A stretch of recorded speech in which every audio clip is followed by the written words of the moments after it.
Last class में हमने kinematics किया था जिसमें हमने ग्राफ्स देखे थे, सही है, और हमने ग्राफ वाले क्वेश्चंस किए थे, ग्राफ्स का स्टडी किया था कि ग्राफ्स में क्या क्या चीजें होती हैं। काइनेमैटिक्स में एसेंशियली 3 पोर्शंस बनते हैं। The next type of question that I have is constant acceleration and vertical motion under gravity. सही है, ये constant acceleration के questions होते हैं। इसमें कुछ formulas यूज होंगे। Let's first look at the formulas कि क्या क्या formulas होते हैं। पहला formula होता है V equals to U plus AT। पहले मैं एक पेज पे formulas डाल दूँ, just add a page।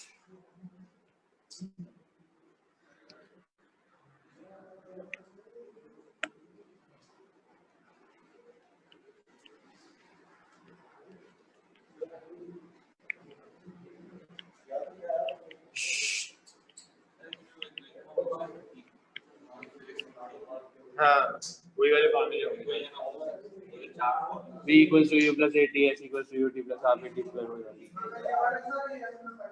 Okay, क्या क्या फॉर्मूलाज होते हैं? पहला फॉर्मूला होता है V equals to U plus AT।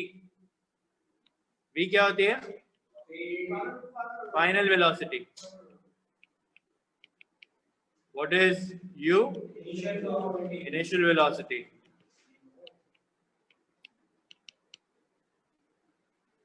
What is A? Acceleration। अब याद रखना इन फॉर्मूलाज में एक्सेलरेशन कांस्टेंट होती है जनरली। बताया हुआ होगा क्या है, यह कुछ इम्प्लाइड होगा जो वर्टिकल मोशन अंडर ग्रेविटी पे जा रहे होंगे, but we look at those in a bit. T is time in seconds। सही। एक और फॉर्मूला होता है S equals to half U plus V into T। Welcome. S equals to, अब जब आपको इसको सब्स्टिट्यूट करेंगे तो ये एक और फॉर्मूला बन जाता है। थोड़ी सी डेरिवेशन होती है, you don't need to know the derivation. S equals to UT plus half AT square। S क्या चीज होती है? डिस्प्लेसमेंट होती है, not distance, it's displacement in metres. सही है। S नेगेटिव हो सकता है। S नेगेटिव होता है, बिल्कुल। I have to put on earphones।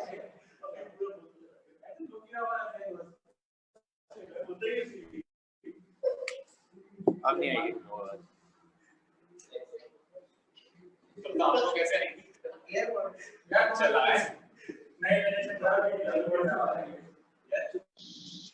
Okay, एक और होता है V square equals to U square plus 2AS। तो ये हो सकता है आपने इसको डिफरेंट फॉर्मेट में पढ़ा, U square left hand side पे भी आ सकता है, माइनस हो सकता है, इट्स अप टू यू। सही है। अब डिटरमिन क्या करना होता है कि आपके पास कौन कौन से वेरिएबल्स हैं and which formula to use. इन चारों में से कोई एक इस्तेमाल हो रहा होता है। ये 4 फार्मूलाज जो होते हैं वो एक्चुअली आपके पास फार्मूला शीट में भी अवेलेबल होते हैं। You can write this and I can show you the formula sheet as well.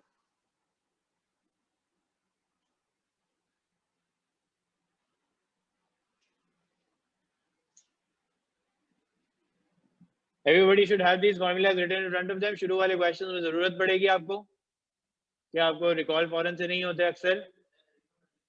हाँ, वो पढ़ चुके हो, लेकिन मुझे पता है अभी भी लोग जो है उल्टे सीधे फॉर्मूलाज लगा के आएंगे, ये मैं गारंटी दे रहा हूँ तुम्हें।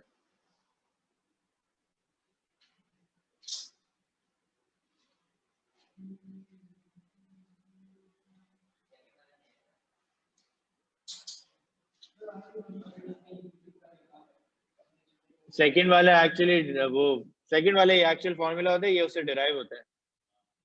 तुम यहाँ से V को लगाओगे तो ये बन जाएगा।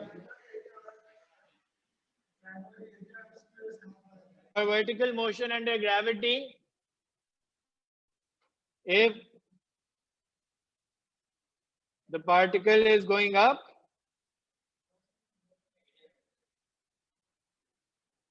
एक्सेलरेशन नेगेटिव होती है। क्या होती है एग्जैक्टली बताओ?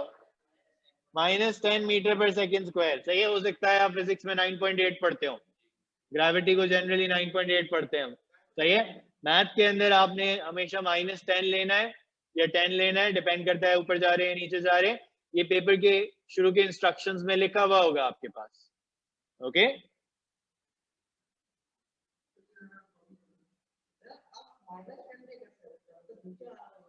अगर ऊपर फेंका है तुमने तो पार्टिकल स्लो डाउन हो रहा होगा ना, so it's a decelerating particle.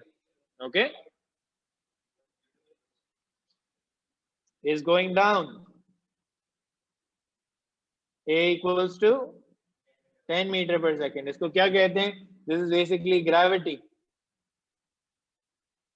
Okay? ये भी gravity है कि नीचे आने वाले पार्टिकल को ग्रेविटी फास्ट कर देगी, ऊपर जाने वाले को स्लो डाउन कर देगी, तो डिसेलरेट कर रहा होता है. सही है. फॉर्मूला शीट में भी अवेलेबल होते हैं formulas. You can look at them in the formula sheet later on. अभी यू गाइस आर राइटिंग इसलिए मैं मूव नहीं कर रहा.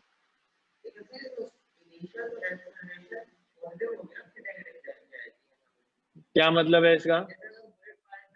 देखो बुलेट तुमने फायर किया तो एक्सेलरेशन नहीं, इनिशियल वेलोसिटी पॉजिटिव होती. तुमने उसको एक इनिशियल वेलोसिटी दी है. एक्सेलरेशन, गाड़ी की एक्सेलरेशन क्या होती है? जब तुम एक्सेलरेटर प्रेस करके रखते हो ना, once you thrown that thing, तो कोई चीज प्रेस तो नहीं की हुई, it's moving under gravity, slowing down actually. सही है. तुम गाड़ी में एक्सेलरेशन छोड़ दो तो स्लो डाउन होना स्टार्ट हो जाती है ना, वो जो फ्रिक्शन की वजह से हो रही होती है. That's another thing. We are talking about vertical motion right now. Okay अभी आते हैं क्वेश्चंस के ऊपर. मास्क पहनो.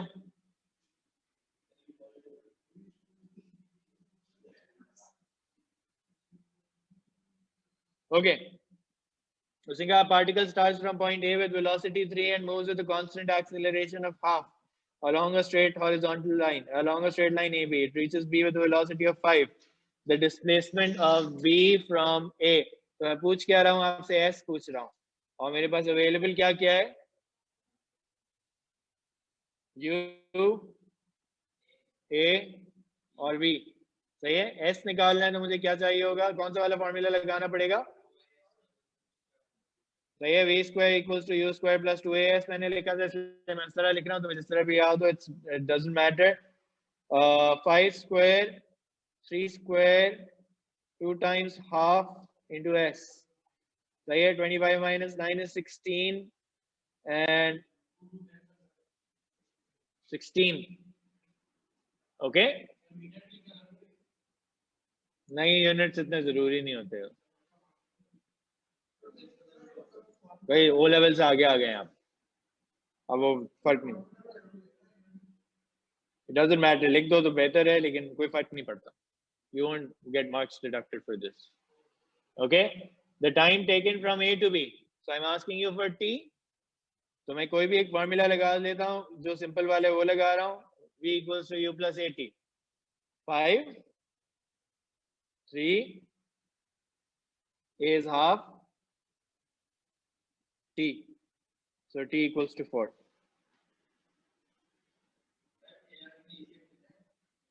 यार डिपेंड करता है क्वेश्चन के ऊपर. एटलीस्ट M1 के जो क्वेश्चंस होते हैं ना, उसमें बहुत कम जगह पे होता है. Unless the second part is completely dependent on the first part, which is rarely the case, you will not get error carry forward. उसमें भी फिर ये होता है कि देखो, ये अगर 3 मार्क का था ना, और इसमें 2 मार्क्स जो थे वो मेथड के थे, तो मेथड के तुम्हें मिल जाएंगे, आंसर के नहीं मिलेंगे. पूरे कभी नहीं मिलेंगे अगले पार्ट में. बहुत कम ही ऐसा होता है. वो तुम मार्किंग स्कीम उठा के देखोगे ना, तो ये वाली साइन बनी होती है, इसका मतलब होता है एरर कैरी फॉरवर्ड, या फिर FT लिखा हुआ होता है, इसका मतलब होता है फॉलो थ्रू. मार्किंग स्कीम में अगर तुम्हें ये लिखा हुआ नजर आए तो इसका मतलब होता है एरर कैरी फॉरवर्ड हो रहा है, वरना नहीं हो रहा. ओके तुम्हें मेथड के मिल जाएंगे, आंसर के नहीं मिलेंगे, ये मतलब होता है. ओके सही है. आगे बढ़ो. लिख रहे हो? अच्छा, those of you who are online, if you have any questions, please feel free to ask. अभी तो सिंपल ही पढ़ रहे हैं.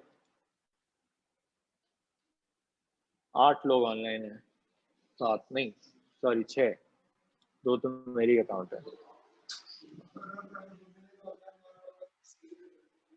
मैंने कहा था मैं कोशिश करूंगा ऑनलाइन. अब यहाँ पे सेटअप हो गया तो हो गया.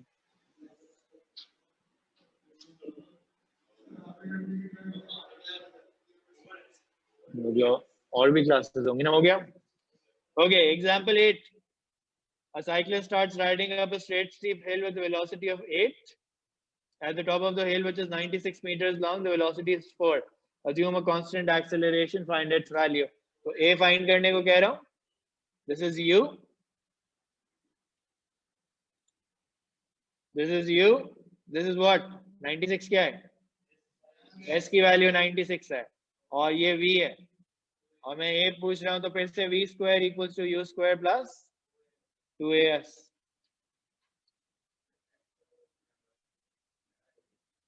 क्या सॉरी कोई तो ढूंढनी है. V है U है और S है.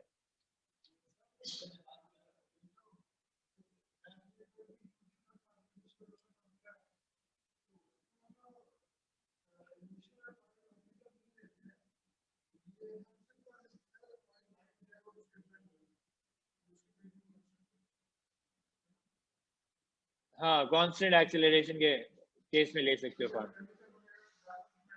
नहीं वो पे कैलकुलस आ जाएगी, उसमें डिफरेंशिएशन इंटीग्रेशन लगाते हैं.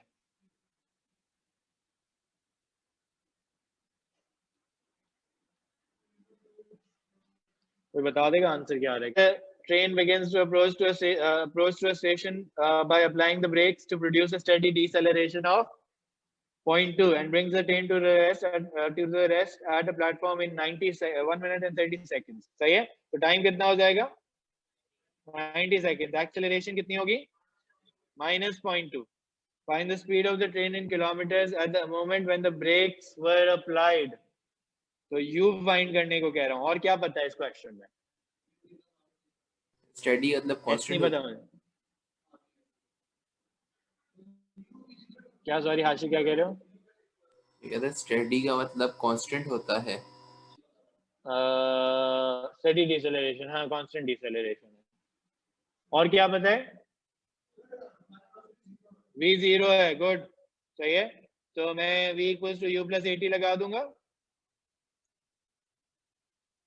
0 U minus 0.2 and 90. 18 सही है. 18 मीटर पर सेकंड थी. सॉरी इन किलोमीटर्स पर आवर पूछा वैसे.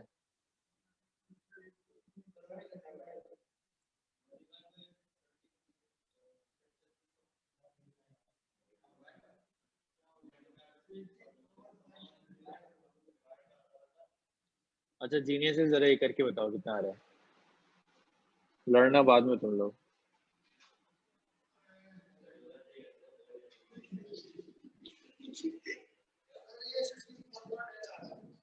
क्या कह रहे हो?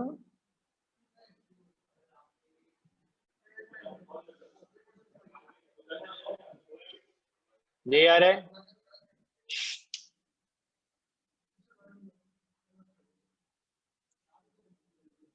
सबको कन्वर्जन करना आती है ना? किसी को इसमें तो इशू नहीं है. ये जो मीटर पर सेकंड से इनटू 3.6 कर सकते हैं. वही सेम चीज है. हाँ वो सेम बात है. He is saying 64.8. कुनूस चेक किया 64.8 है. Okay the distance travelled before stopping. तो S पूछ रहा हूँ. तो ये कोई भी एक फॉर्मूला लगा सकते हैं. V equals to U square plus 2AS या UT plus half AT square भी लग सकता है. Your call.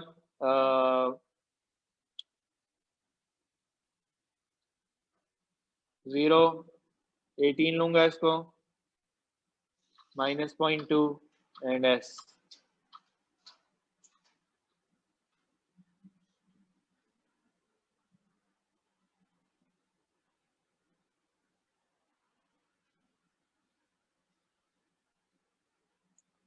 कितना आ रहा है S?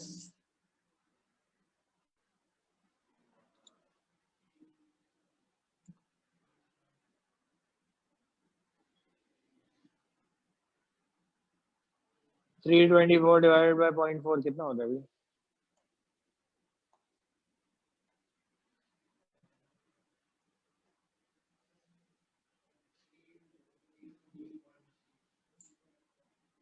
बोलो क्या कैलकुलेट किया तुमने Sameer?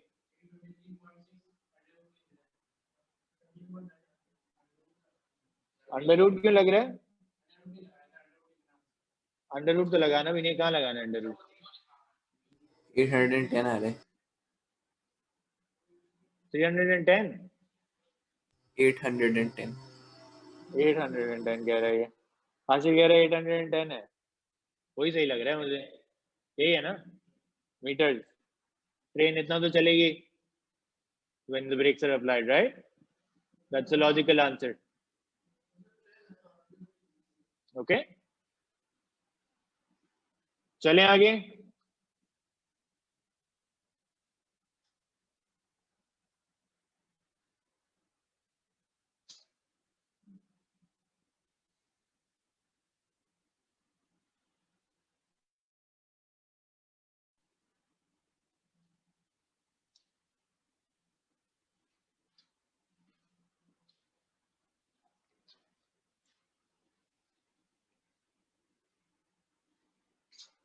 Okay. At the same instant, two children who are standing 24 meters apart begin to cycle directly towards each other.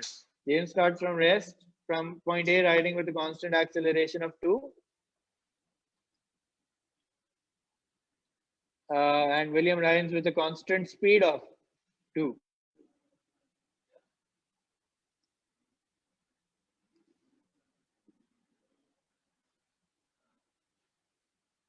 Williams rides with a constant speed of 2. Acceleration 0. सही है? उसकी U और V दोनों जो हो जाएंगी वो 2 हो जाएंगी. Okay? If I were to apply constant acceleration formula. Find how long before they meet. दोनों के टाइम निकाल के इक्वेट कर दूं, और S क्या होगा फिर? दोनों 24 मीटर कवर करेंगे। 12 कवर क्यों करेंगे भाई?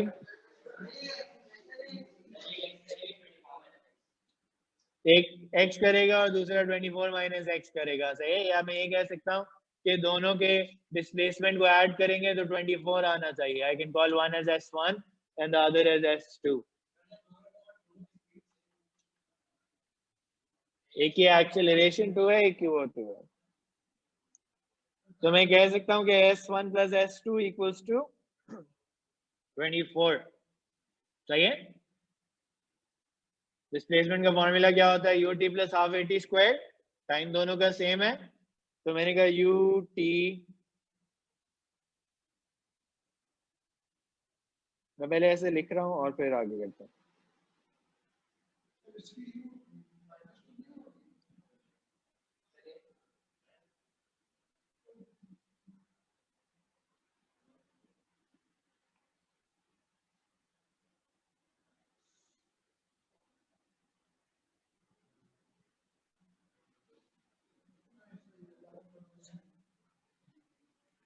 ये सबको समझ आया है ना?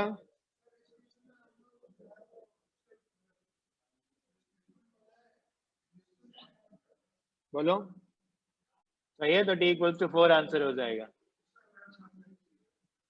ओके, सो इक्वेशंस कंस्ट्रक्ट करना आनी चाहिए। मैं भी से बता रहा हूँ, एग्जाम के जो क्वेश्चंस होते हैं उसमें अक्सर ये इम्प्लाइड होती हैं चीजें, दे वोंट स्टेटेड एक्सप्लिसिटली। दो लोग अगर आपस में ऑपोजिट डायरेक्शंस में साइकिल या वॉक कर रहे हैं और मीट कर रहे हैं, तो they will meet at the same time but their displacements will be different. Okay, they add up to the total distance at some time. कभी कभार ये कहता है कि एक बंदा जो है वो थोड़ा लेट स्टार्ट कर रहा था, सही है? लेट्स से उसने 2 सेकंड लेट स्टार्ट किया, तो आप कहेंगे कि पहले वाले बंदे का टाइम t होगा और दूसरे वाले का t-2। अगर उसने लेट स्टार्ट किया तो उसने कम टाइम चलाई ये साइकिल, सही है? क्लियर है ये बात? लिख सकते हैं। एक मिनट हाशिर, एक मिनट देखो, अभी मैं इसको एज ए डिस्प्लेसमेंट ट्रीट कर रहा हूँ। जनरली जब आप हॉरिजॉन्टल मोशन कर रहे होते हैं ना, तो उसमें ना किया करो। जब वर्टिकल कर रहे होगे ना तब ये कर लेना, वरना वो फॉर्मूलाज बहुत कॉम्प्लिकेटेड से हो जाएंगे, सही है? हाँ, क्योंकि मैं अभी एज ए डिस्टेंस ट्रीट कर रहा हूँ। देखो, असल प्रॉब्लम ये होता है कि generally when you have such situations where you're moving in a horizontal line, you don't turn and go back. That doesn't happen, right? तो हम कहते हैं कि velocities की भी एक ही डायरेक्शन होती है और डिस्प्लेसमेंट की भी एक ही डायरेक्शन होती है। जब आप ऊपर फेंकते हैं ना, तो ऊपर से घूम के वापस आता है और कभी मीट कर जाता है, तो फिर वहां पे इंपॉर्टेंट होता है कि वैसे you taken it as a positive और अ नेगेटिव। ओके, क्या कह रहे हो हाशिर तुम? मैं कह रहा था 2 सेकंड्स वाली बात रिपीट कर सकते हैं, लिख भी दे अगर।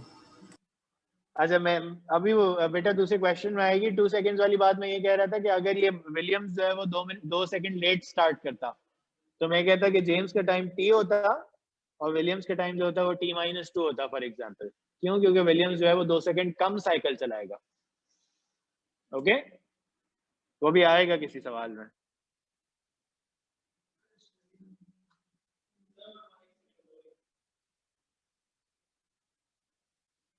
Example 11, a coin is dropped from rest at the top of a building of height 12 meters. सही है? Generally जब मैं ये क्वेश्चन सॉल्व कर रहा होता हूँ, I tend to draw the diagram so that it's visible to me कि हो क्या रहा है। सही है? अब I'm dropping the coin, तो मैं यूं ड्रॉप कर रहा हूँ। उसने कहा बिल्डिंग की हाइट जो है वो 12 है and travels in a straight line with constant acceleration 10. तो a equals to 10 लिखूं या -10 लिखूं? 10 क्यों? क्योंकि नीचे जा रहे हैं। ओके, उसने कहा find the time it takes to reach the ground, तो t निकालना है, u 0 है फ्रॉम रेस्ट, s इज 12। सही है? s equals to ut plus half at square लगा लें।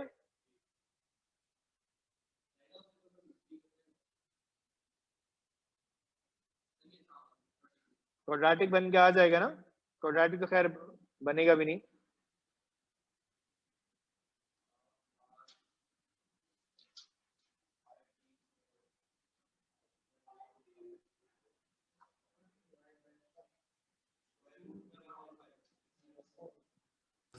सर इन तरह क्वेश्चन से हम डायग्राम बना सकते हैं।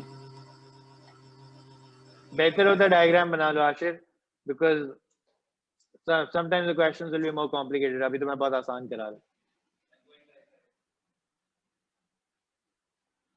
सही है? Seconds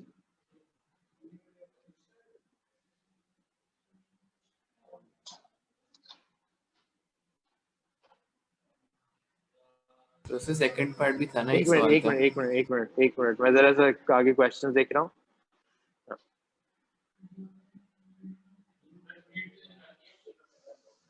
find the time taken and the speed of the impact, speed भी निकालनी है भाई। सही है? अच्छा, मैं यहाँ पे एक छोटी सी बात आपको सजेस्ट करूंगा, v equals to u plus at भी यूज कर सकता हूँ, लेकिन मैं ये वाला यूज कर रहा हूँ। वजह क्या है कि वो जो t था that was an approximate value for me. अगर मैं उसकी अप्रोक्सीमेट वैल्यू लूंगा तो हो सकता है v की जो वैल्यू है उसमें थोड़ा सा डिफरेंस आ जाए। If I use this formula then it's going to be exact, या फिर मैं t की एग्जैक्ट वैल्यू यूज कर लूं √12/5। सही है? आंसर में आपका माइनर से डिफरेंस आ सकता है, राउंडिंग ऑफ में पता नहीं चलेगा, but sometimes it can cause an error. Okay, तो इसलिए मैं ये वाला यूज कर रहा हूँ। जनरली आपको नजर आएगा मैं इसी तरह करूंगा।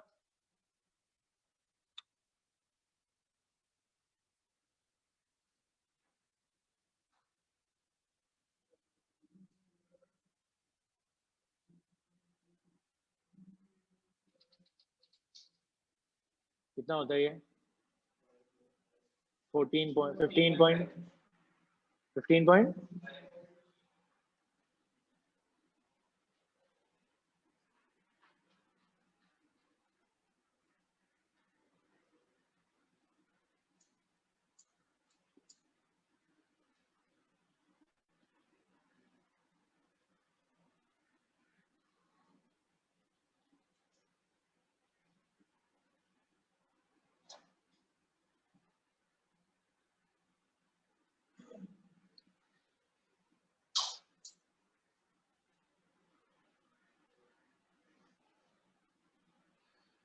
चलें, एग्जाम्पल 11a लिखा हुआ है because I sort of manage of the numbers, so 11a लिखा हुआ है। A particle is projected vertically upwards with a velocity of 30 from a point O. Find the maximum height reached. Okay, यहाँ पे पहले maximum height की बात कर लेते हैं। Maximum height in vertical motion under gravity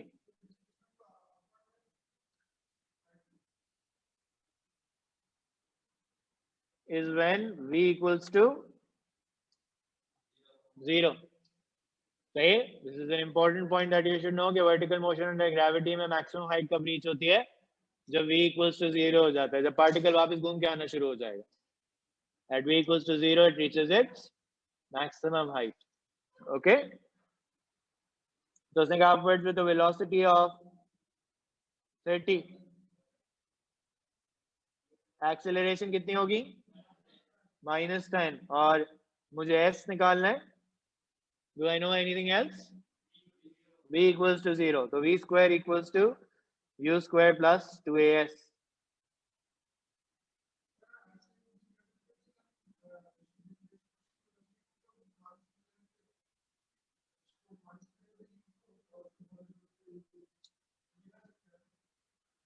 Don't do that.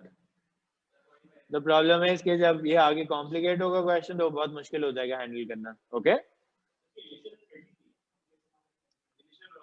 हाँ.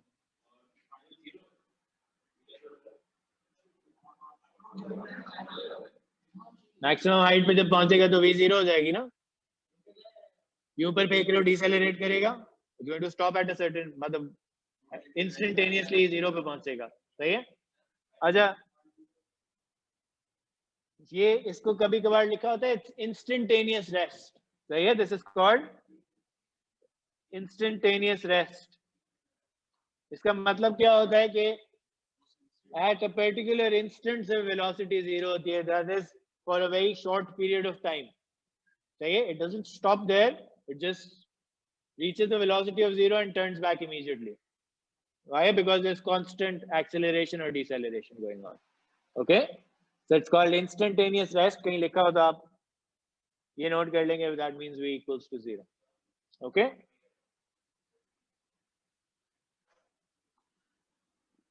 the time taken for it to return to 0. Sorry, return to O. हाँ, पूरा टाइम पूछ रहा हूँ मैं तुमसे. 8 क्या? ये 45 लिखा है. एक एक करके.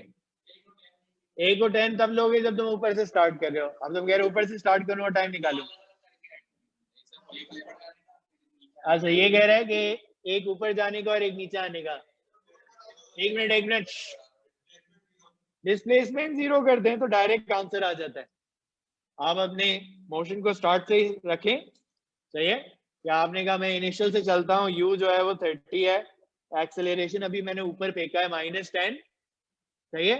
v अभी मुझे नहीं पता, मुझे t पता करना है और मुझे पता है कि उसकी डिस्प्लेसमेंट 0 होनी चाहिए.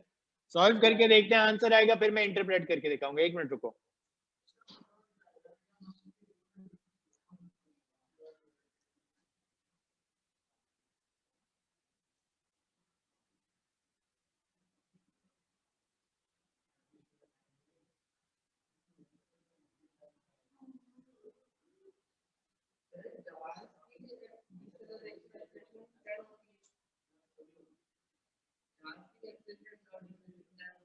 जहाज के लिए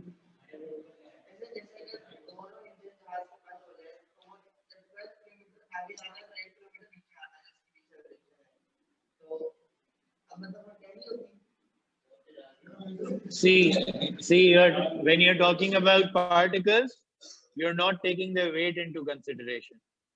When you're talking about airplanes, then you have to consider the weight and the forces and everything. So you can't have a simple acceleration or a deceleration. अगर जहाज के इंजन बंद हो जाएंगे तो I think it should nose dive. वही मैं कह रहा हूँ ना, फोर्सेस सारी आ जाएंगी.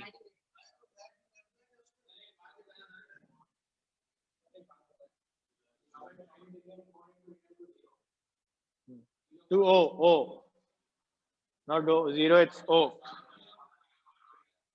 सही है. ओरिजिन है, ऊपर मिसिंग है. अच्छा, यहाँ पे देखिए अब 2 टाइम आए आपके पास, एक t equals to 0 and t equals to 6. इसका मतलब क्या हुआ कि पहले डिस्प्लेसमेंट 0 कब थी? जब टाइम 0 था. आप इनिशियली अपने इनिशियल पोजीशन पे ही थे. 6 सेकंड के बाद जो है वो आप घूम के वापस आ गए. सही है. कितने टाइम में ऊपर गए होंगे? 3 सेकंड में, और 3 सेकंड में ही नीचे आए होंगे. सही है. This is usually symmetrical. This is symmetrical when the particle does not have a weight. जब उसका वेट होता है तो ये थोड़ा सा चेंज होता है एट टाइम, या फिर कोई एयर रेजिस्टेंस वगैरह होती है तो ये चेंज हो रहा होता है, राइट नाउ। सही है, तो यहाँ पे कुछ बातें जो इम्पोर्टेंट है। अच्छा,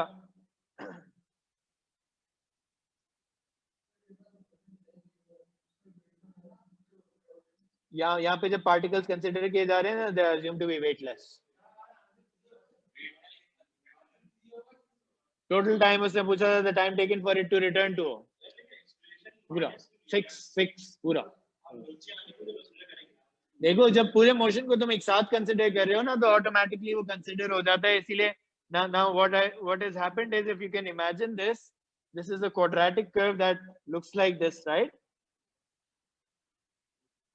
सही है, ये st का कर्व है, सही।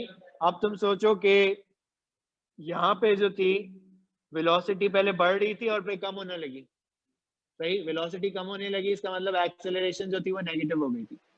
ये बात क्लियर हुई तुम्हें? सही है। फिर यहाँ से तुम देखोगे वेलोसिटी कम थी और फिर अचानक बढ़ने लगी, because it started taking a slope, that means the acceleration automatically became positive. So once you consider it as a quadratic, it accommodates that -10 and +10 वाली बात, okay?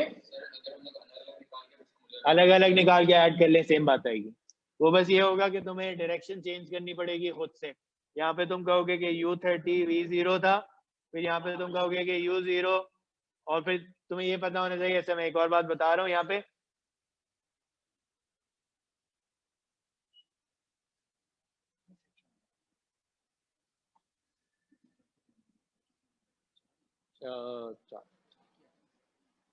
क्यों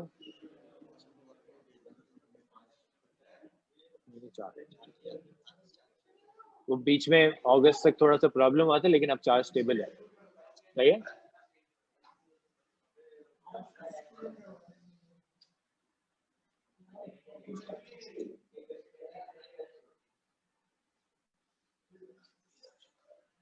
ओके, अच्छा मैं क्या बात कर रहा था, मैं आपसे ये बात कर रहा था कि यहाँ पे अगर U30 और V0 है तो आपने ये बात याद रखनी है कि यहाँ पे U0 होगा और यहाँ पे V कितना होगा, 30 होगा। सेम लेवल पे सेम स्पीड होती है if there is no air resistance, same level पे सेम स्पीड होगी। This is something useful which you will find in past paper questions, कि आपको पता होना चाहिए कि भाई सेम लेवल पे जो है वो सेम स्पीड आ जाएगी if it's vertical motion under gravity. मैं और किसी मोशन की बात नहीं कर रहा, मैं सिर्फ वर्टिकल मोशन अंडर ग्रेविटी की बात कर रहा हूं। Okay, clear? तो यहाँ पे भी टाइम 3 सेकंड लगेगा, यहाँ पे भी टाइम 3 सेकंड लगेगा। यहाँ पे एस जो है वो कितना मूव करोगे, 45।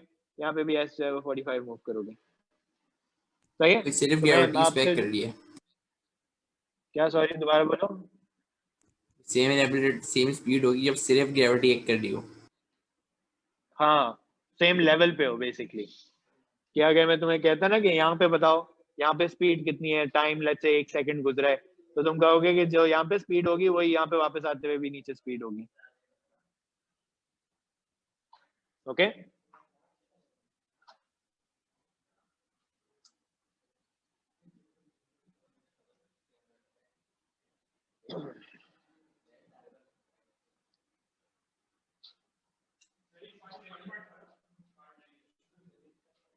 oh, okay, the time taken for it to be 35 meters below O. The time taken for it to be 35 meters below O. 35 minus 35. So it should be minus 35. क्यों? क्योंकि अब O को cross करके दूसरी side पे चला गया हूं। ये हमने VT ग्राफ में पढ़ा था, ST ग्राफ में पढ़ा था कि when you go below the x-axis, your displacement becomes negative. That means you've returned, crossed O, and then you're moving in the opposite direction. Okay? So मैं यहाँ पे वही काम करूंगा, मैं स्टार्टिंग से लूंगा, सही है। मैं मोशन को स्टार्टिंग से ही लूंगा। A is -10, U is 30. Okay? And मुझे क्या ढूंढना है? The time.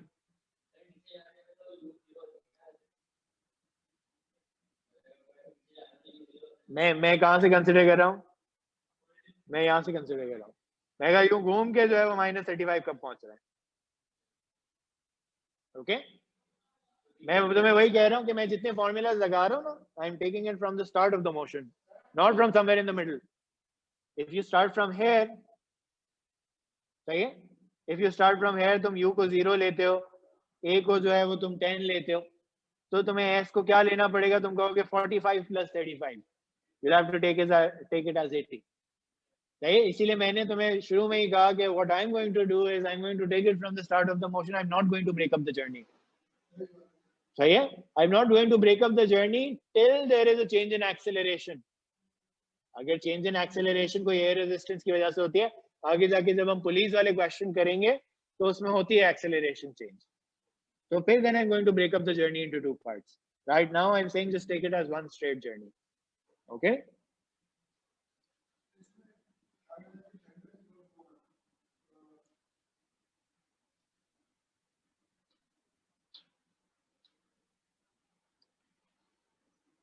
Okay. Can someone solve this for me, please? Root 15. Root Never 15? mind. कुछ गड़बड़ है. हाँ गड़बड़ की है. 7 और -1 है, तो कौन सा वाला? 7.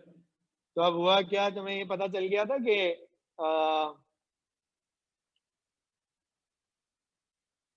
यहाँ पे पहुंचने में कितने सेकंड लगे थे? 6. सही है, और फिर 7 सेकंड में जो है वो मैं -35 पे पहुंच गया.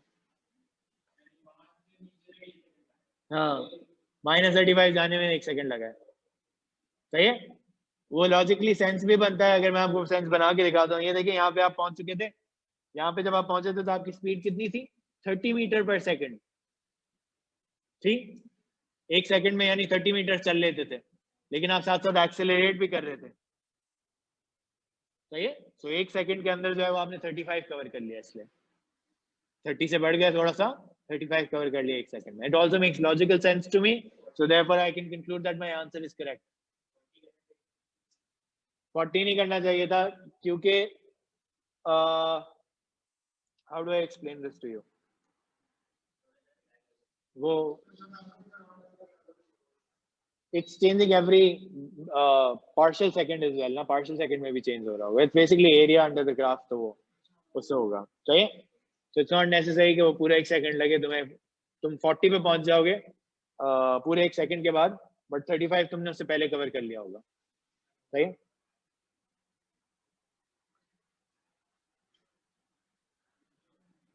ओके, रिलेटेड एग्जांपल में गौर से देखिएगा.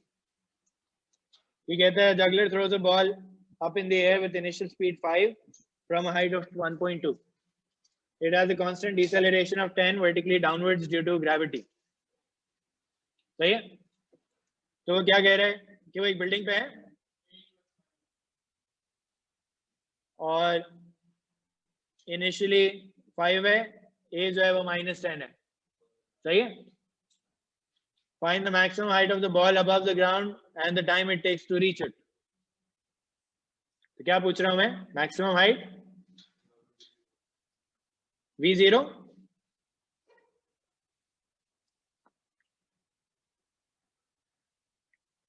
v0. तो ये s फाइंड करने को कह रहा हूं मैं, तो v square equals to u square plus 2as.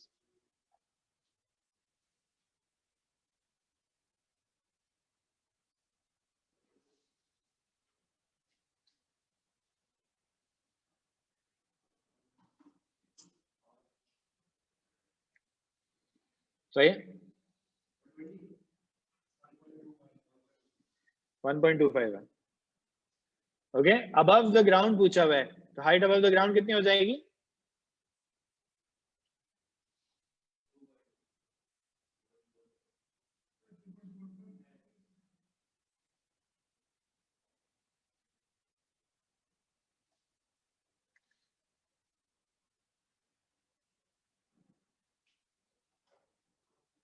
Okay, उस अबव द ग्राउंड पूछ रहा हूँ ना, इतना ऊपर चला गया हूँ, तो टोटल ग्राउंड हाइट कितनी हो जाएगी?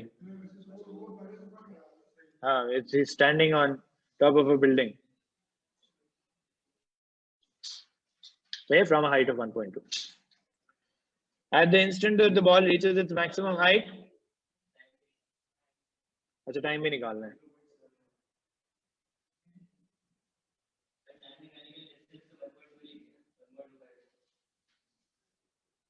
V equals to U plus 80 से निकाल लो, डिस्टेंस की जरूरत नहीं पड़ेगी. वैसे 1.25 लोग हैं.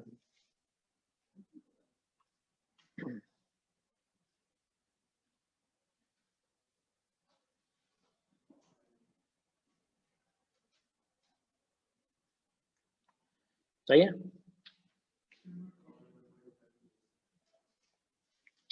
अच्छा अब सेकंड पार्ट इसका देखें. वो कहता है the instant that the ball reaches its maximum height, the juggler throws up another ball with the same speed and from the same height. Where and when will the balls pass each other? Where and when?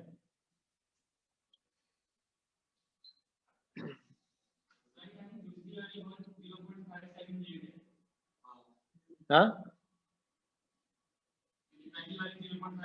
हाँ, तो इसका t मैं कह सकता हूँ t होगा, इसका t कितना होगा? t plus 0.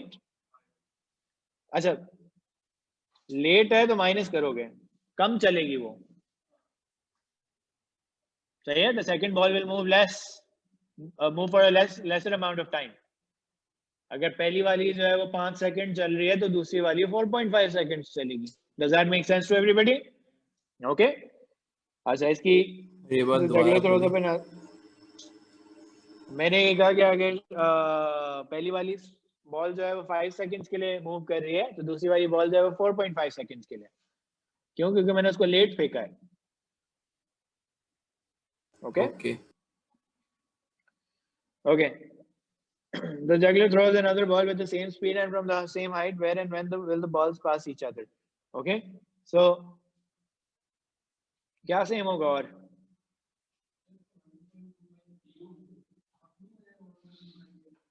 हाफ क्यों कर रहे हो? सही. इस केस में यू आर राइट, वो सेम हो जाएगा. अगर थोड़ी सी डिफरेंट स्पीड होती फिर क्या कहते तुम? फिर क्या? So I'm you are right in this situation. मैं मना नहीं कर रहा, तुम इस तरह क्वेश्चन सॉल्व कर लोगे. But I'm talking about a general situation कि उस जगलर ने जो डिफरेंट स्पीड से फेंकी होती. फिर you agree कि दोनों की एक्सेलरेशन -10 होगी? दोनों ऊपर फेंकी है मैंने. I'm talking about start of the motion. Okay, दोनों की डिस्प्लेसमेंट अब बराबर होनी चाहिए. Because if they meet, they should have the same displacement, same distance from the starting point. एक पॉइंट पे मीट करेंगी ना, चाहे वो 1 पे मीट कर रही हो, 0.75 पे मीट कर रही हो, कहीं भी मीट कर रही हो. I don't know where, but they're going to have the same displacement from the juggler. कि जगलर को एक ही साथ नजर आ रही होंगी. सर टाइम और दोनों की डिस्प्लेसमेंट की इक्वेशन को इक्वेट कर देंगे. आसिफ बोलो. टाइम और एस सेम होंगे. टाइम सेम नहीं होगा. देखो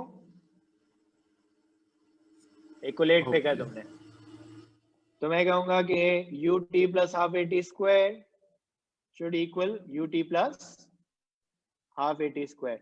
Now can you imagine अभी तो स्पीड सेम है तो ये दोनों का 5t आ रहा है. सही है. सॉरी अच्छा 5t नहीं आ रहा, सॉरी. इसका 5t आ रहा है और हाफ -10 t स्क्वायर आ रहा है और इसका क्या आएगा? 5t minus 0.5. अब हो सकता है ना कि इसकी स्पीड डिफरेंट होती है. अभी तो इस केस में सेम है तो फर्क नहीं पड़ रहा. Half -10 t minus 0.5 square.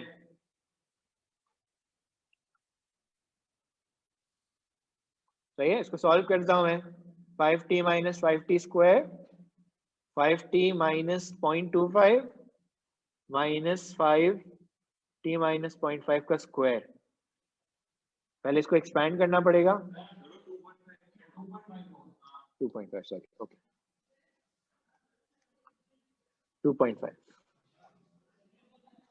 तो ये मैं कैंसिल कर दूं.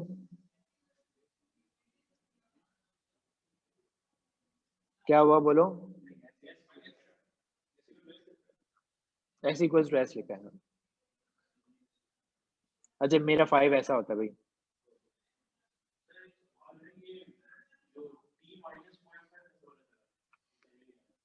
मैंने कहा उसने कितना लेट पे किया है? जब पहली वाली मैक्सिमम हाइट पे पहुंची.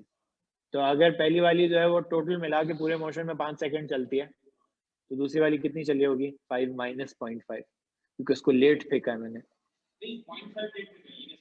उसने कहा ना when the first ball reaches its maximum height, तो तुमने निकाला था ना पहले पार्ट में, सही है, वहां से नंबर आया मेरे पास।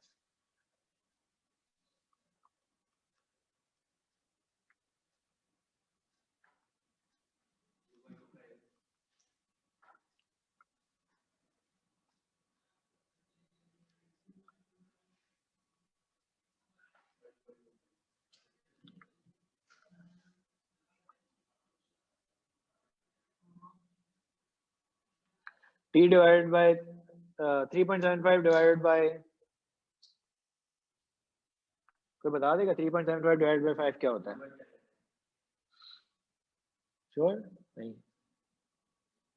हाँ सही है, ओके सही है। यहाँ से t की वैल्यू आ गई 0.75। व्हेन आ गया ये, when 0.75 seconds after the first ball is thrown, सही है। तो पहली वाली बॉल जो है वो 0.75 सेकंड्स चलेगी और दूसरी वाली 0.25, सही है। तुम अगर वो वाला जो तुम कह रहे थे वो करते तो भी आंसर यही आता कि ऊपर से नीचे तक वो मूव कर रहे होते तो 0.25 सेकंड्स आ रहे होते तुम्हारे पास, सही है। व्हेन, वेयर, सॉरी वेयर कैसे निकालोगे एस की value?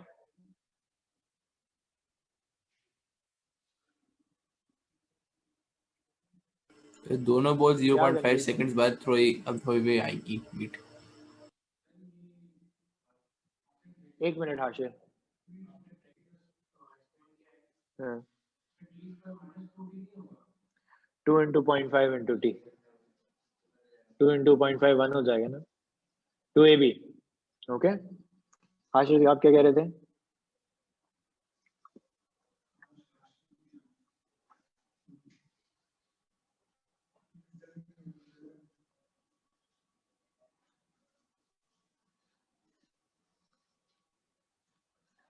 I think this should be 0.625.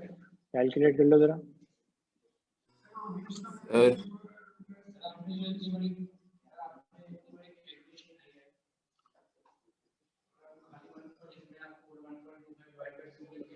मैंने वही किया है, हाँ। पर लेकिन इस केस में सेम होगा जरूरी, हर केस में same, as long as you've interpreted it correctly। हाँ सर तुम क्या कह रहे हो? मैं कह रहा हूँ जो 0.75 सेकंड्स है ये दोनों के लिए सेम होगा, फर्स्ट बॉल और सेकंड बॉल के लिए नहीं मीटअप करेंगे। देखो the first ball has traveled 0.75, the second ball has traveled 0.75 minus 0.5। अच्छा ओके, तो मैं कहूंगा कि 0.75 seconds after the first ball is launched। Absolutely सही है, ओके सही है जी, आगे बढ़े। सो यू अंडरस्टैंड कि मैंने अभी तक क्वेश्चंस के अंदर जर्नी को ब्रेकअप नहीं किया, जो इनिशियल कंडीशंस हैं मैं उधर से ही लेके चल रहा हूँ, मैं सिर्फ साइंस को चेंज कर रहा हूँ डिस्प्लेसमेंट की, और मैं उसी हिसाब से टाइम को एडजस्ट कर रहा हूँ। क्या किसका? श्योर सर टाइम के आंसर के अंदर हम लिखेंगे सिर्फ t इक्वल 0.5 सेकंड, या ये भी बताएंगे किस बॉल के बाद कितना सेकंड, फिर 0.5 seconds after first ball is throne. दोबारा बोलो हाशिर। मैं कह रहा हूँ जब हम t टाइम बताएंगे तो हम इस बॉल के रेफरेंस से बताएंगे कि आप डायरेक्ट t हाँ इक्वल टू बॉल के रेफरेंस 0.7 से रख लेके। बताओगे, अच्छा हम बॉल के लिखते रेफरेंस से बताओगे। 0.575 second after first ball is throne. हाँ हाँ रेफरेंस से बताओगे।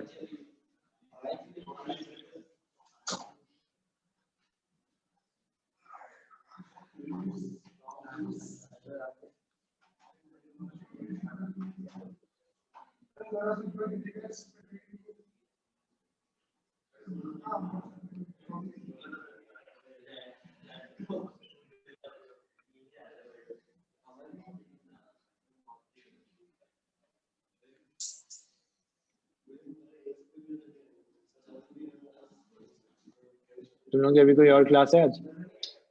आज से मैथ होती है।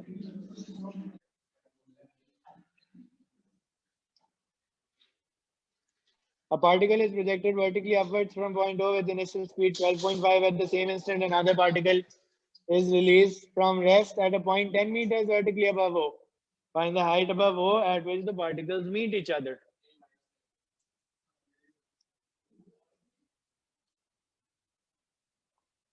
एक को आपने नीचे से लॉन्च किया है, a equals to -10, u equals to 12.5 पहले, v0 क्यों? मैक्सिमम हाइट की तो कहीं बात नहीं हो रही, सही, अभी बात नहीं हुई मैक्सिमम हाइट की. रिलीज फ्रॉम रेस्ट, ऊपर से ऊपर वाले पार्टिकल को, eight the same instant another particle is release from rest, और इसकी एक्सेलरेशन कितनी होगी? 10. Find the height above O at which the particles meet each other.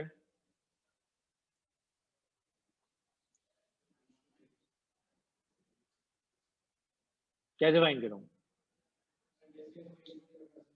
Distance को इक्वल कर देंगे, क्यों? 5-5 दोनों चलेंगे. तुम अगर इक्वल करोगे तो उसका मतलब है दोनों ने इक्वल डिस्प्लेसमेंट चला है.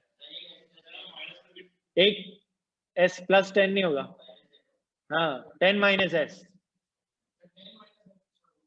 मैंने इसीलिए कंफ्यूजन को अवॉइड करने के लिए कहा था कि इसको s1 कहो, इसको s2 कहो, s1 plus s2 equals to 10. जो पहला वाला चलेगा प्लस जो दूसरा वाला चलेगा मिला के जो है वो 10 चलेंगे. क्यों? क्योंकि उन्होंने मीट करना है कहीं पे. मीट करने पे और क्या बराबर होगा? टाइम बराबर हो गया, दोनों के सेम इंस्टेंट पे फेंका हुआ है. सही जी, एक ऊपर से एक नीचे से. जब मिलेंगे तो सेम ही होगा ना, एट द सेम इंस्टेंट. जब ऊपर फेंका तभी नीचे भी फेंका है. मैं ये तो नहीं कह रहा, मैं तो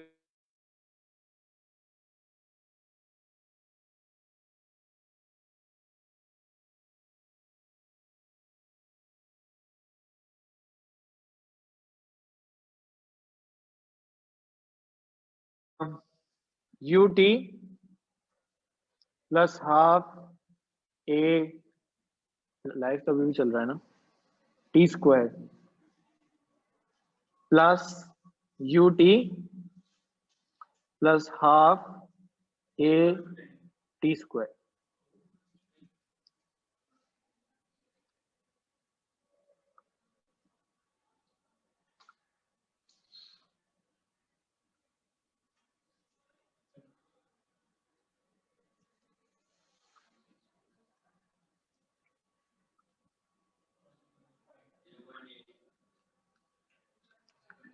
Okay, so 0.8 seconds after the first is launched and the second is dropped, they will meet. Find the height above O at which they will meet. Find the height above O at which the particles meet. तो आप S1 find करके दिखाएंगे मुझे, बोलो. Time का answer देना होता तो हम ये लिखते हैं, आंसर देना होता तो हम ये लिखते हैं, 0.8 second. Second is drop, ball is launch या सेकंड इज ड्रॉप्ड. दोनों में से कोई एक लिख दो, दोनों सेम इंस्टेंट हुआ है ना, तो फर्क नहीं पड़ेगा.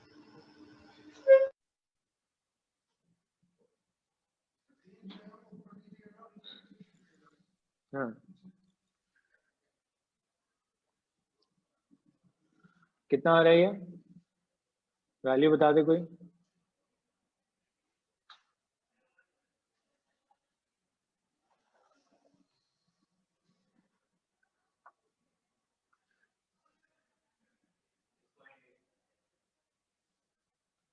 सही है. तो अब ये नजर आ रहा है कि ये 6.8 चलेगा, ये 3.2 चलेगा. सही है. टोटल मिला के 10 चलेंगे दोनों. ओके, इसको भी टाइम 0.8 ही लगेगा, इसको भी टाइम 0.8 ही लगेगा. That is what has happened.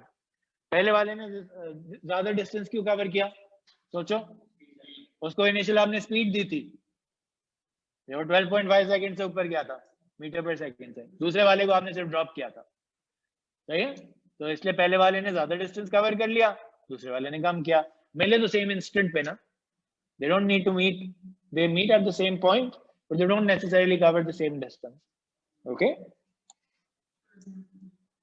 मैं ये erase कर रहा हूँ. It's just an interpretation.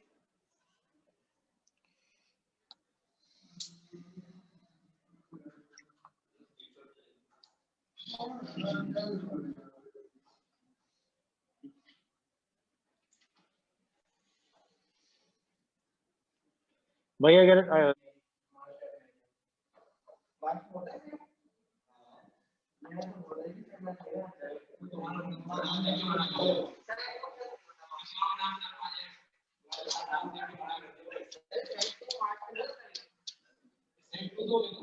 यार वो देख लो, शायद सब्जेक्ट टेस्ट की डेट होती है कुछ।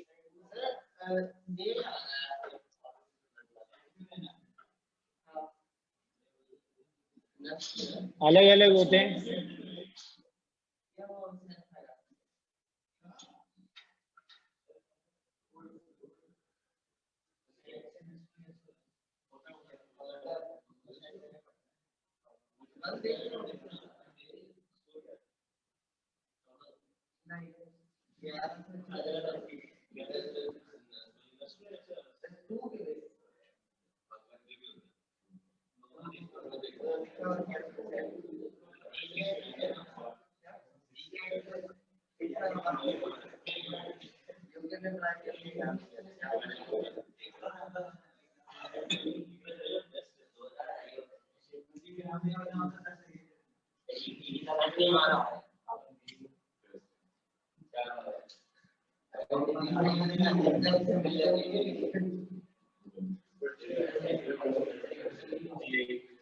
यही क्वेश्चन 51 आ रहा है।